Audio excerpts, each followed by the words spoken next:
May isang talagang kawili-wiling nangyayari sa politika ng UK. Hayaan mong bigyan kita ng kaunting konteksto. Kaya, tandaan mo yung debate sa pagitan nina Tommy Robinson, Lawrence Fox, at ilang iba pang mga lalaki laban sa mga Muslim sa Oxford Union, kung saan pinagdidebatehan nila ang motion kung dapat bang mag-ingat ang kanluran sa Islam. May masamang layunin ba ang Islam?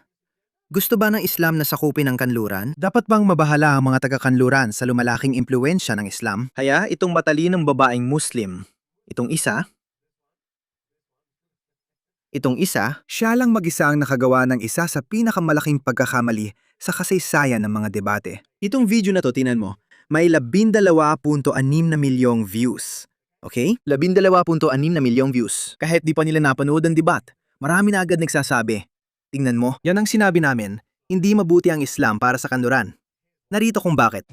Si Stephen Yaxley Lennon, kilala ng mga hooligan bilang Tommy Robinson.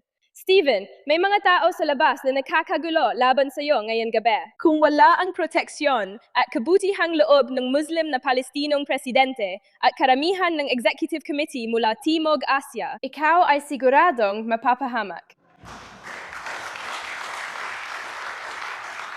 Tingnan mo ang reaksyon ni Lawrence Fox. Oh, sige, salamat. Literal, nalagot ka. Lahat ng ito ay sa atin. Kita mo? Siya, pinalakpakan niya yung lalaki. Pero parang ayaw yon ng lalaki. Tingnan mo ang mukha ni Tommy. Hindi yata maganda yan. Lalo na kung sinasabi mong relihiyon ng kapayapaan ng Islam. Di nyo kailangan mag-alala sa amin. Kaya alam ko at ipapaliwanag ko sa iyo kung bakit sinabi ng babaeng ito, ng batang babaeng ito, ang sinabi niya, at kung bakit ipinagtatanggol siya ni Tommy Robinson. Maniwala ka man o hindi, tumatanggap siya ng banta sa buhay mula sa mga Muslim dahil inilalantad niya ang Islam. Hindi, nagmamalabis lang ako. Hindi ko alam kung may banta talaga mula sa mga Muslim, pero malinaw na maraming nagtutroll sa kanya at sinasabi na pinapatunayan niyang ang Islam ay relihiyon ng mga barbaro. Na kailangan pa navigation ang mga leader ninyo na hindi kami pinapatay ng mga siga at goons ninyo sa kalsada. Salamat mga leader ng Muslim. Hindi maganda yan, mahal. Nagpahayag na si Tommy Robinson at tinangkang ipagtanggol siya. Sasabihin ko kung bakit mala si Tommy Robinson mayon. Habang nakahiga ako dito at pinabasa ang mga komento mula sa Oxford Union, ano po ba ang masasabi ko? Ay siya, ang unang babae. Matagal ko siya nakausap ng gabing iyon. Bago pagkatapos, Tommy. Matagalukol sa pamilya niya. Ang tatay niya kung saan siya nag-aral. Talagang napakabait niya. Isa siyang kaaya-ayang dalaga. Sa tingin ko, medyo inosente ang sinabi niya sa simula. Sa tingin ko, hindi yun ang ibig niyang sabihin sa paraang inunawa ito ng iba. Hindi, yun mismo ang ibig niyang sabihin. Gaya ng pag-intindi rito ng mga tao. Yun pa man, hindi talaga yon ang paniniwala niya. Magkaiba at ipapaliwanag ko bakit. Ang sinabi niya ay isang karaniwang paniniwala sa mga Muslim. Sabihin na lang natin sa loob ng Islam. Kaya isipin mo ito bilang isang hierarchy ng mga bagay. Oo. Sa itaas, nandoon ang Islam. Tapos may mga eskular na Muslim.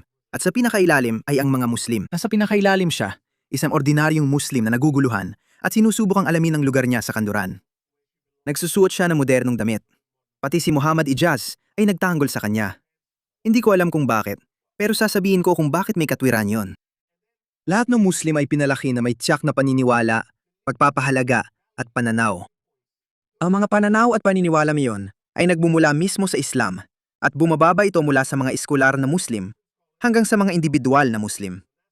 At kaya makikita mo ang malaking pagkakaiba-iba sa pagitan ng mga lipstick Muslim radikal.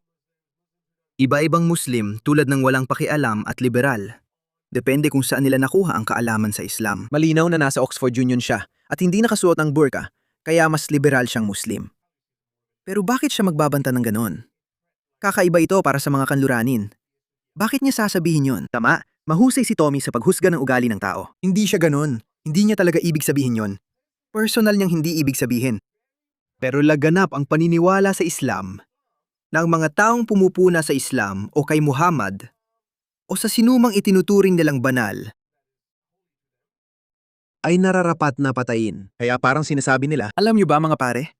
Sigurado ako nakita niyo na yung meme na ganito. Isa akong moderatong Muslim. Pakiusap, huwag niyong insultuhin ang Islam. kundi papatayin kayo ng radikal na Muslim. Ulit, ayaw talaga ng moderatong Muslim na may mapatay. Ayaw nilang masaksihan iyon mismo. Pero kapag narinig nila ang tungkol dito, sasabihin nila, Tommy, hayaan mo sabihin ko ito sa'yo. Maaring ayaw niya nito, pero kung malaman niyang namatay ka sa kamay ng mandurumog na grupong Muslim, matapos kang makausap, baka magiba ang reaksyon niya. Sasabihin niya, "Oh, kaya wag mo pakialaman ang relihiyon ng iba." Yan ang sasabihin niya. Yun ang palaging magiging reaksyon niya. Yun ang pagkakaiba, Tommy. Hinusgahan mo siya, pero piyesa lang siya ng isang masamang makina na siyang gumagabay sa mga kilos niya. Yung makinan yun ang gumagabay sa dilat utak niya. Hindi ako nagbibiro. Huwag mo nang ituloy. Baka isipin ng mga tao na inosente ako masyado. Inosente ka talaga. Oo, sa tingin ko, magaling akong humusga ng ugali ng tao. Mabait talaga siya. Sobrang bait niya talaga. Wala akong naramdamang negatibo sa kanya. Obvious naman. Tingnan mo. Sa ganitong debat, performance din yon sa isang banda. Sang-ayon ako.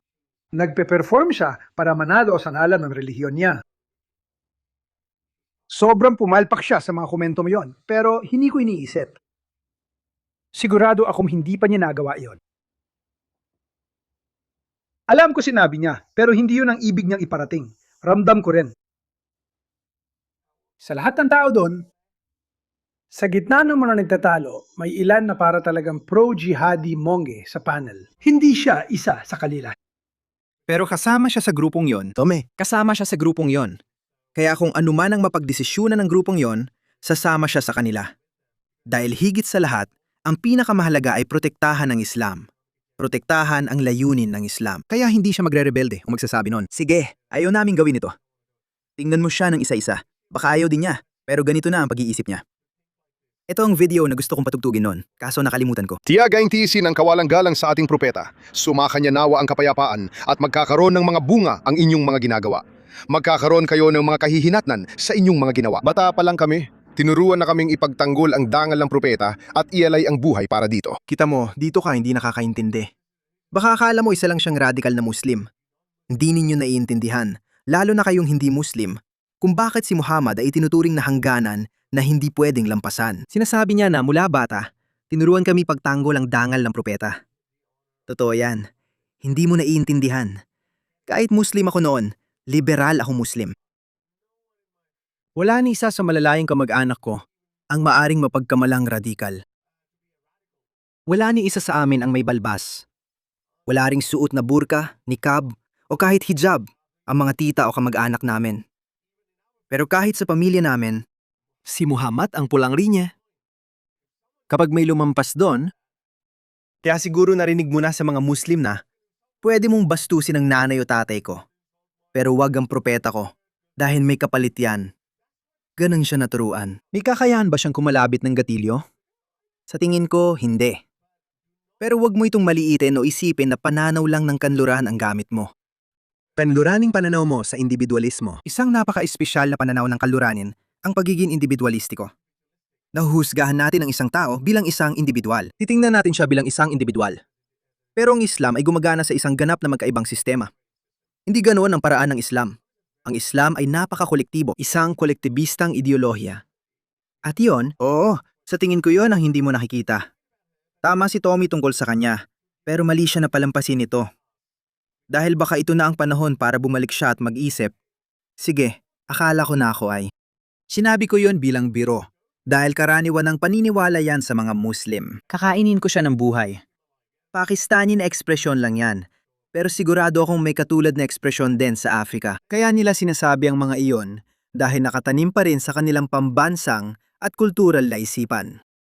Hindi lahat ng tao ay gumagawa nito, pero iniisip nila nakatanggap-tanggap ito. Mabait talaga siyang babae. Tommy, umibig ka ba? Yun ang natutunan ko mula sa gabing yon. Bukod sa pagtatalo, tingnan mo. Nagkakaroon tayo ng debate tungkol sa mga paniniwalang pampolitika. Pero sa tingin ko, kahit anom. Hindi ko iniisip na masama ang ibig niyang sabihin sa mga komento niya, kahit na may batikos o masamang pagtingin na natatanggap niya dahil dito. Oo, napakabait mo, Tommy. At sa tingin ko si Tommy muli, ay dahil isa siyang napakabuting tao. Isa siyang napakabuting tao.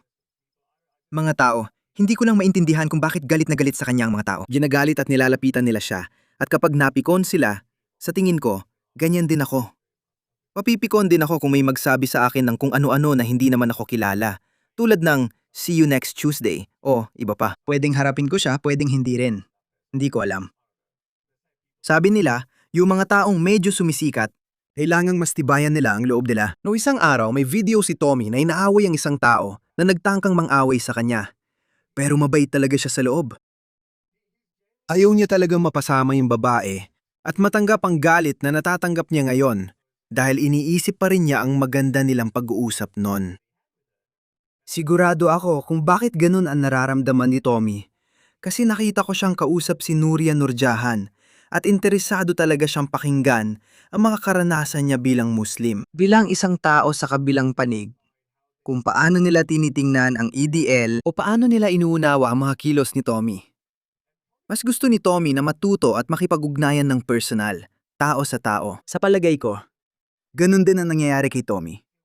Palalawakin ko pa ito. Tommy, kung mapapanood mong video na ito, tama lang na maawa ka sa kanya. At ang paghusga mo sa pagkatao ng babaeng yon, ng dalagang yon, ay sinasang-ayunan ko. Karamihan sa pagkatayang yan ay tama. Pero ang kailangan nating tutukan ay yung ideya na basta na lang pumasok sa isip niya. Sinasabi ko sa iyo, karaniwan lang talaga ang ideyang yon. Normal lang yung paraan ng pag-iisip. Kung hindi siya nakipag-usap sa iyo at nung nakaraang araw nalaman niyang milinsya ka ng isang Muslim o kahit ng ibang tao, maiisip lang niya, yan ang napala mo. Kung ano ang itinanim, siya ring aanihin. Hindi nila kaya, hindi sila pinalaki na may ganitong pagpapahalaga na kailangan nating matutong punahin ang mga ideya ng iba, pagtawanan ang mga ito, tanggihan ang mga ito, at kailangan nating gamitin ang pananalita. Isa itong natatanging tradisyon na natatanging na-develop sa kanluran. Pakikipag-debate ito sa mga kalabang pampulitika. Matagal lang nangyayari ang mga mahigpit na debating ito. Sa ilang antas, nangyayari rin ito sa mundo ng mga Muslim. Pero ang kanluran ang nagpakadalubhasa rito. Kaya, sa tingin ko hindi niya naiintindihan. Sige. Sa tingin ko, hindi na ibig sabihin ang mga iyon sa paraan ipinapakita ngayon.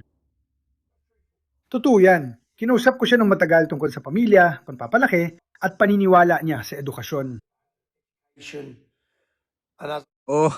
Alam ko kung paano talaga tatakbo ang usapan na yon. Ang natutunan ko noong gabi yon, napakabay pala siyang babae. Sige. Nag-post si Tommy kahapon at nainulit ng mas mahabang video. Hindi ko na alam ang nangyayari. Mas mahaba ito, kaya hindi na kita abalahin. Nakuha mo na ang punto ko. Kaya patutugtugin ko na lang ang video at tingnan kung ano ang sasabihin niya. Kamakailan, nagsalita ako sa Oxford. At may bahagi ng debate yon na kumalat na sa buong mundo. At ito ay may kinalaman sa unang babaeng tagapagsalita na nagsalita pagkatapos ko, isang dalagang ang pangalan ay Aisha. Ngayon, pakinggan mo ang sinabi niya. Stephen Yaxley Lennon, kilala ng mga siga bilang Tommy Robinson. May grupo sa labas na nakakagulo laban sa iyo ngayong gabi. Kung hindi dahil sa proteksyon at kabutihang loob ng Muslim na Palestinong presidente at karamihan ng Executive Committee mula South Asia, Nitro, nayari ka na. At masasabi ko na, 100%, at dapat sinabi ko na ito, 4 na araw na ang nakalipas ng unang lumabas ito. At medyo masama ang pakiramdam ko dahil parang umiskor lang ako ng puntos, habil nasa panig siya ng Islam. At pinayagan kong magpatuloy ang isang bagay na alam kong hindi totoo. Maling pagpapakita ng ibig sabihin ng babaeng yon at sigurado akong 100%. Wala akong duda. Hindi mo trabaho yan, Tommy. Sandali lang. Ikaw, gumagawa ka ng... Alam kong sabi ko hindi ako makikialam pero kailangan kong sabihin to. Gumagawa ka ng paghusga base lang sa 5, 10 o 30 minutong pakikisalamuha mo sa babaeng yon. Pero may mas malaking punto dito. May iba't ibang antas din ang ugaling ito. At ang pagbibipay mo sa kanya ng libreng palusot ay binabalewala rin ang lahat ng dagdag na antas na yon na isang problemang kultural para sa Islam. Ang umaatake sa babaeng yon hindi dahil sa kanya. Alam mo, kasi may sungay siya sa ulo. Inatake nila siya dahil sa pahayag na yon, na sumasalamin sa mas malawak at kilalang posisyon ng Islam. Kaya, hindi mo kailangang sabihin yon. Hindi yon ang ibig niyang sabihin. Hindi mo trabaho yon. Jets, kung na ginawa mo ng video para ipagtanggol siya. Pero ngayon, gumagawa ka ulit ng isa. Ito lang, muli, hindi mo naman ginagawang mali. Tinatanggap ko ang paglalarawan mo sa kanya, pero sumusobra ka na dito dahil ang kultura ang dapat natutukan at tawaging mali. Kailangan niya maintindihan yon para mabagong ugali niya sa inaharap at maaring magbago rin ang direksyon mo. May ilan, maaring magkaroon ng isang maliit na grupo ng mga batang Muslim na maaring magsabi, alam mo, ito ay talagang masamang pulisya at ito ay talagang masamang pagpapahalaga na basta-basta nating sinasabi na o sinuman na mang-insulto kay Muhammad, dapat pugutan natin sila ng ulo o dapat, alam mo, kainin sila ng buhay. O kung ano pa man, dahil lang sinabi nila yon. Kaya maaari may lumitaw na grupo ng mga Muslim mula doon at sasabihin nila, alam mo, napaka-problematiko ng pagpapahalagang ito para sa atin, kahit hindi naman tayo naniniwala dito. Pero dahil nakatanim na ito sa ating isipan, kaya basta na lang natin nasasabi at hindi ito maganda sa pandinig ng iba. At dahil doon, nagmumukha tayong masama, kaya hindi na natin ito gagamitin pa. Maaring dahil dito kaya nangyayari yon.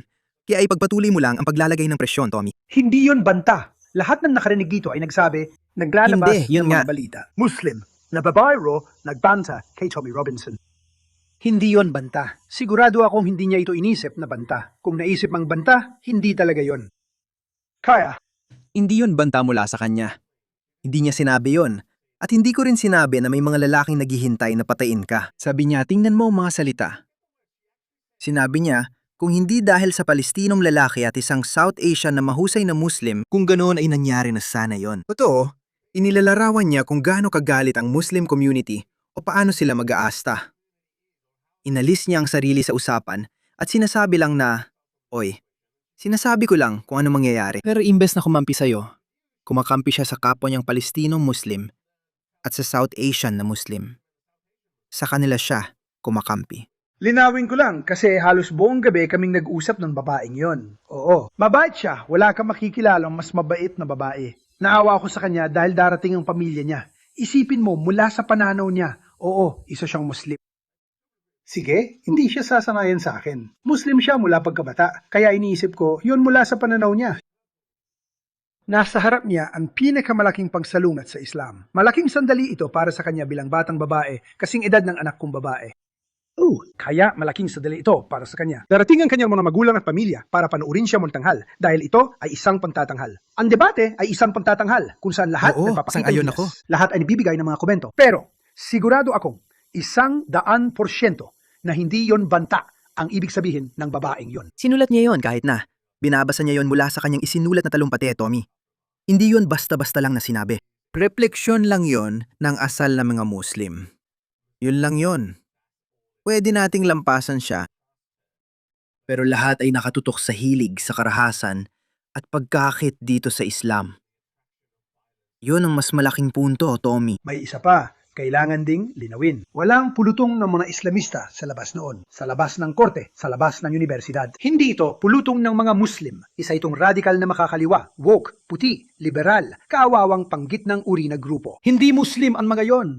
Kaya kapag may babaeng Muslim na nagsasalita tungkol doon at sinabing mapapahamak, naiintindihan ko kung bakit ganun ang iniisip ng iba. Pero hindi talaga yon, 1,000,000%. Kaya alam ko na yung babae na yon at dapat nagsalita na ako agad. Kasi naisip ko lang kung ano ang naramdaman niya nitong nakaraang 4 na araw kahit alam kong hindi niya yon ibig sabihin. Alam ko yon. Dapat nagsalita na ako 4 na araw na ang nakalipas. Alam kong hindi niya yon ibig sabihin. Alam niya na hindi niya yon ibig sabihin. Pero ang buong mundo, iniisip nila na yon talaga ang ibig niyang sabihin. Naranasan ko na rin ang ganyang sitwasyon. O, yung sinabi mo, kinukuha sa maling konteksto at ginagamit laban sa'yo. At siguro, hinayaan ko rin na magamit yon bilang sandata. Kaya humihingi ako ng paumanhin, Aisha, kung napapanood mo ito. Humihingi ako ng paumanhin dahil alam kong hindi mo yon sinasadya. At dapat nagsalita na ako agad nung umpisa pa lang.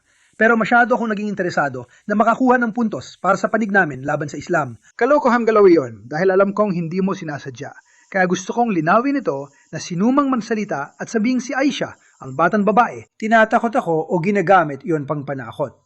Inosente lang ang pagkakasabi noon ng batang babaeng yon na ang pamilya naman ay inatake sa labas. Habang nagsasalita siya ng ganon, inatake sila. Hindi galing sa taga-suporta ko. Nilino ko na yan. At alam mo, sa simula ng talumpati ko, binati ko pa ang batang babae dahil alam kong kabado siya. Alam ko kung gaano kalaking bagay ang magsalita sa ganong okasyon. Alam ko kung gaano ako kinabahan noon. Alam kong proud ang pamilya niya na makita siya nakikipag-debate sa ganong paraan. Hindi nila ito nakita. Alisin natin ang reliyon at politika. Isa siyang batang babae na tumayo sa entablado na isang Asikasuhin mahirap na namin ito. posisyon para sa isang batang Muslim na babae. At napakabait niya sa labas ng performance at debate na yon. Binabati ko siya sa talumpati niya at hinihigit ko kayong gamitin ang pagkakataong ito lalo na sa mga nakikinig at nantitiwala sa akin para itama ang record. Hindi niya ito binanggit bilang banta. Siya, patuloy din akong nakipag-ugnayan sa ilan sa mga estudyanteng Ingles, yung mga puting estudyanteng Ingles. Hindi niya ito sinabi bilang isang banta. Ipinaliwanag lang niya sa kanya kung anong mangyayari sa kanya dahil mas kilala niya ang kanyang komunidad kaysa sa iyo, Tommy. Pero sa totoo lang, alam mo rin naman yon. Ikinukwento lang niya kung anong gagawin ng mga Muslim sa kanya at sa iyo. At ayos lang ito sa kanya. Sa isang banda, maaring may problema siya. Pero hindi mahalaga ang personal niyang problema. Ang pinag-uusapan natin ay Islam. Hindi naman talaga siya. Ang mga estudyanteng nakilala ko sa universidad nung gabing yon, na mga kaibigan ni Aisha, na hindi magkamayaw sa papuri kay Aisha kung gaano siya kaganda, kung gaano kabuti ang kanyang kaluluwa, at nawala siyang kahit katiting na pagiging ekstremista. Pero- kaya sabi ko, pinagtatanggol niya, pero hindi kami sang-ayon sa kanya. Siyempre, hindi kami sang-ayon, oo. Ipinaglalaban niya ang Islam at siya ay Muslim. Kaya hindi kami sang-ayon sa kanya, oo. Talagang hindi kami sang-ayon sa kanya. Pero ang pagbaluktot dito sa buong mundo laban sa bakang babae na wala namang masamang intensyon. Inuulit ko lang, pero gusto ko lang idiin na hindi yon banta at sana naging mas mabait siya. Kaya sa tingin ko, ano mga komento o? Pag-atake tungkol sa isang bagay na hindi naman tamang pagpapakahulugan sa sinabi niya. Kalokohang salita lang naman yon, hindi pinag-isipan. Pero sino ba mag-iisip ng ganon sa edad na yon? Hindi mo akalaing ganito ka, dami ang magbibigay pansin sa sinasabi mo. Pero anyway, nililino ko lang ito. Gusto ko lang linawin. Kung nakikita mo ito sa mga komento, kung nakikita mo na mainit pa rin ang usapan tungkol dito, sabi nila, tinakot ako ng isang Muslim na estudyante sa universidad. Tingnan mo yan. Tingnan mo kung sino ang humahanga sa kanya. Muhammad Hijab. Ipinost niya ito ang larawan na pinaka nagpapagalit sa far-right. Tingnan mo yan. Si Muhammad Hijab ay nagsasalita para sa isang kabataan. Isang modernong mukhang babaeng Muslim, mahusay magsalita, mahusay ang pinag-aralan, walang burka, walang hijab, walang abaya, wala, ni wala man lang, kahit anong simbolikong pagpapahayag ng Islam. Tingnan mo, si Muhammad Hijab ay galit sa ganitong uri ng mga babaeng Muslim. Galit siya sa ganitong uri ng mga babae, period. Ang kanyang kasintahan, si Ali Dawa, ay pinapakausap ang kanyang asawa sa kanya gamit ang whiteboard at hindi mo makikita ang mukha nito. Nagugustuhan siya ng mga taong yon. Bakit? Dahil kaya niyang sabihin ang mga sinabi niya. Ibig sabihin, ulitin ko, alisin mo siya sa usapan. Isa lang siyang kasangkapan. Pinagmamasdan niya ito. Maaari rin nating gamitin ang mga modernong tao, pati ang mga makabagong Muslim. Tandaan na ang Islam ay nahahati sa maraming paksyon, pati sa kanluran. May mga hardliner, tulad ng mga pro-jihadi, at papasok ang Islam sa bawat bahay. May mga tinatawag na lipstick Muslims na ayaw makisama sa mga tulad ni Muhammad Hijab. Pero gusto rin nilang mapanatili ang kanilang pagkakakilanlan bilang Muslim. Kaya kailangan nilang pagsamahin lahat ng yon. Kaya normal lang hangaan ni Muhammad Hijab ang babaeng ito, kahit hindi pa sila sumusuporta sa mga tulad niya. Sabi niya, ito ang imaheng pinaka nakakagalit sa far-right. Isang matalinong babaeng Muslim. Gusto ninyong ikulong ang matatalinong babaeng Muslim sa bahay at gawing tagapanganak ng mga anak ninyo. Ano bang pinagsasabi mo? Isang matalinong babaeng Muslim na di pumapayag maging biktima at ipinaglalaban ang kanyang mga tao. Sabi ko, bro, kung di ka naniniwala sa alinman sa mga pinaniniwalaan o sinasabi mo, hindi mo gusto ang malalakas na babae. Papayagan mo ba anak mong babae na makipag-debate sa lalaki? Ang labo talaga. Malaking problema ito para sa kanila. Naintindihan ko kung bakit sinabi yun ni Tommy. Mabait siya at gusto niya makipag-ugnayan sa personal na paraan. Hindi ko iniisip na may ibang opinyon pa ang mga nakakakita sa kanya ng malapitan. Hindi siya perpekto. Pero bilang tao, mabuti siyang tao. Mapagkakatiwalaan mo siya sa maraming bagay. Hindi ka niya isasumbong o ipapahamak. Minsan tulad niya, marami na siyang naranasan na hindi ko pa napagdaanan. Gumawa pa siya ng bagong video. Makapag-usapan ko yon mamaya. Pinagdatawanan siya ng mga tao. Tinatanong kung nagdudruga ulit siya. Sabi niya, matagal siyang nasa solitary confinement at may psychiatric evaluation siya. Bakit kaya niya? Ang tapang na ipinapakita niya kaya nakakalimutan natin ang mga nangyari noon. Hindi ko alam. Hindi ko kaya. Hindi ko kayang mabuhay ng isang araw. Ako ay isang hayop na mapag-isa. Isa akong tigre na mapag-isa. Pero kung wala akong mga gadget sa akin, mababaliw ako. At itong mga taong ito, matagal nang nasa solitary confinement at hindi pa natin alam. Pero naiintindihan ko ang mabuting intensyon ni Tommy. Pero Tommy, masyado kang nakatutok sa kanya. Mag-focus ka sa kung ano ang kinakatawan niya.